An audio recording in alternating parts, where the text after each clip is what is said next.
And so you set the conditions, right? You told us what we struggle with, and I do not disagree with you at all. I'm 100% on board.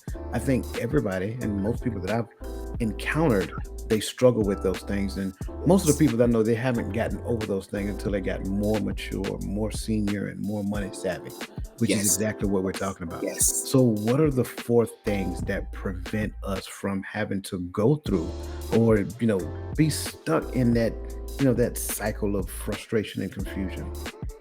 Oh, yes. I'm glad you asked that question. So, we believe that there's four challenges that are stopping people from building wealth. I always like to use an example of a boat. No matter how big the boat is on the ocean, if the boat has holes in it, sooner or later, the boat is going to sink. But the same goes for your income. If you have holes in your income, sooner or later, your income's going to sink, and you can find yourself living paycheck to paycheck, and in some cases, living in poverty.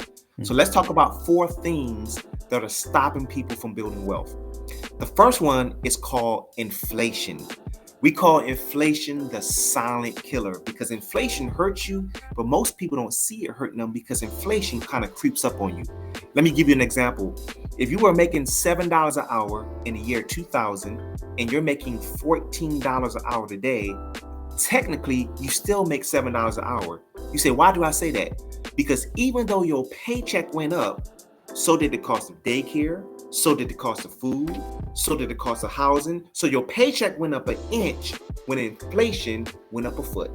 See, you'll never get ahead financially if you don't do anything to outpace inflation. The second challenge is taxes. Ladies and gentlemen, one of the biggest bills you pay next to your mortgage and your car note is your tax bill.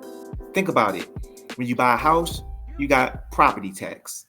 When you buy stuff at the store, you got sales tax. Everywhere you go, you got taxes. When you get paid on your job, you got federal, state, FICA, and Social Security tax. All you do, most of your majority of your life, is pay taxes. So taxes is one of the biggest bills you pay outside of your mortgage and your car note. In fact, it takes about a third of your income right off the top before you even get a chance to spend any of your money. Now, I tell people there's an old cliche that says the more you make, the more they take. So I'm being very modest when I say a third of your income. The third challenge is debt. I call debt the prison guard because debt keeps you chained to a job longer than you want to. I guarantee you, if a person had an option, if they had a choice, they would rather roll over in bed instead of roll out of bed. But because they got debt, they got to roll out of bed, sit in traffic because they got a mortgage to pay, they got car notes to pay, they got student loans to pay, they got medical bills to pay. So debt keeps you chained to that job longer than you want to. You say something very powerful. A job is great, but I always tell people be thankful for your job, just don't be satisfied. In other words, your job should be a comma in a sentence, not the period in your sentence. I like to break down the word job this way. When you first wake up in the morning, you JOB, you jump out of bed. You brush your teeth, you comb your hair, and then you get in your car and you JOB again. You jump on a beltway.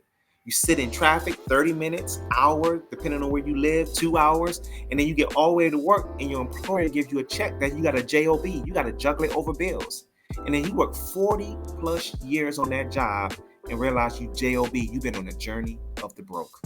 See, debt does that to you, and debt takes the second third of your income. Now, here's the fourth challenge that's hurting people that most people don't talk about, but I'm about to break it down to you because this takes the final third of your income.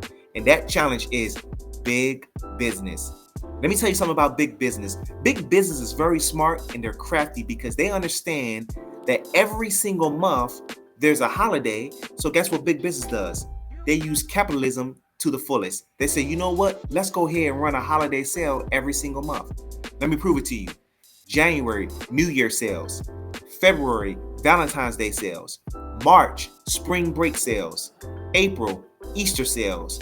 May, Memorial and Mother Day sales. June, Father Day sales.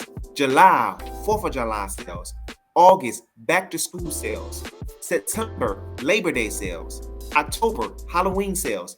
November, they get you big time because not only do you get Veterans Day, but I want you to understand that now they call Thanksgiving Brown Thursday. So people actually go shopping eat their food super fast, getting the indigestion to go shopping on Thanksgiving, Brown Thursday.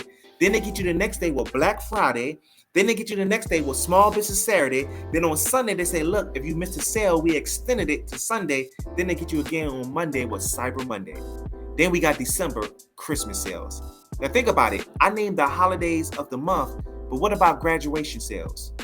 What about birthday sales? What about anniversary sales? So big business understands capitalism and they hope that you don't. So they continue to put great commercials out there, great radio ads, because they know, God forbid you walk in the house on Valentine's Day without a gift, you're going to find yourself sleeping on the couch. God forbid you don't have no gifts under the tree for the kids. The kids are going to flip that tree upside down. So big business understands that if we just do a good job of marketing, we can get people to spend billions of dollars. See, these 4 challenges is the real reason that people struggle. Inflation, taxes, debt, and big business. Man, listen, I'm over here. I'm smiling, right? Because I'm just waiting on you to say the doors of the church is open. Like I'm sitting. Look, man, I'm telling you. Listen, if that was a home run, if I've never seen one myself. Like, I mean, I'm sitting here and I'm taking notes. I always take notes on my guests because I am never at a place where I can't learn. So I'm always learning from each and every one of you. And trust me, so I'm at a point and I'm sitting here looking at these notes. So inflation, taxes, debt, and big business. And I mean, when you look at it, you're absolutely right. I think the only one you left off was child support. I mean, I'm just. That's true. I'm joking. I'm joking.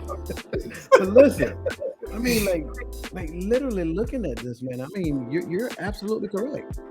And here's the thing: a person has to have a budget and be strict on their budget so that they don't fall victim to. I mean, let's just be honest. Inflation, you can't do anything about that. Taxes, you can't do anything about that. So the best we can do is reduce debt and like try to give big business the Heisman as much as we possibly can. That's right. That's right. If we stick to the job. If we stick to the job and find complacency in our job, then the job is the thing that literally like handicaps us to these 4, because you can't change these 4 things except that and big business. And I love the acronyms you gave with jobs, right? One of the ones I heard that I thought was very interesting years ago is job was an acronym for just over broke. And and I know that's a little outdated. You brought up some very great ones. So yeah, you gave some great points previously using some very like up to date versions of the acronym for job, and I think you're 100% correct. I'm coining those just so that you know. So when I go back and listen to this, I'm writing all those down because those are going to be my new catchphrase. But I mean, I'm listening to this and man, like, this is amazing. Like seriously, this would have been some amazing information for 28-year-old Dwayne to understand because it would have helped me to understand that even though at that particular point in time I was in the army, it would have helped me to understand that I need to be working on a plan B at the exact same time. And I think that's exactly where we're going here.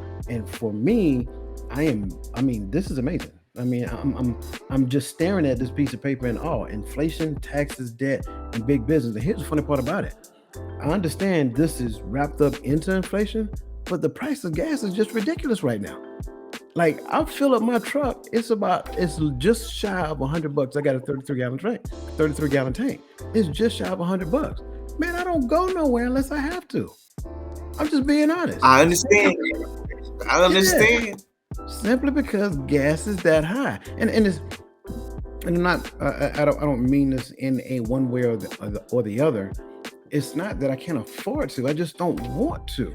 Simply because I don't want to look at $100 bill on a gas tank whenever I go. So I think these are the things that we're talking about. There has to be a degree of self-control. But not only self-control, that self-control also have to be in that aspect of rolling out of bed to do something different than just going to work. And I think that's exactly where we're going here. And if I'm off key, just let me know. Yeah, man, this is amazing. This is amazing. And I'm just gonna let you in on a little secret. I got an appointment with one Mr. June Collier on the 28th, so we